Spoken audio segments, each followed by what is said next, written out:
Her er Søren Egebjerg. Jeg er 81. Hvor lang tid har du været med i klubben? Siden 2013. Og har du roet hele tiden, eller? Nej, i starten af kunne jeg roe, så har jeg fået noget nervebetændelse i mit ben og skulder der ikke. De sidste 4 år har jeg ikke roet. Hvor tit er du hernede? Hver dag fra klokken 7:15 til 12 stykker. Nu holder kajakker ved lige og udendørsarealerne. Og så er jeg med på rengøringshold også.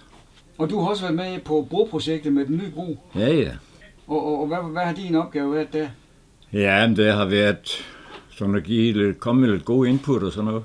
Men så har jeg været med at bestille materialer til den og alt sådan noget. Ja. Og jeg målte den op, den gamle målte op, så de havde længderne og alt det der. Du har alle mulige funktioner hernede. Ja. Og så kunne man tænke, jamen, hvad får du så for det? Ikke noget, det er frivilligt. Hvad får du ud af at lave frivillig arbejde hernede? Det holder mig i live.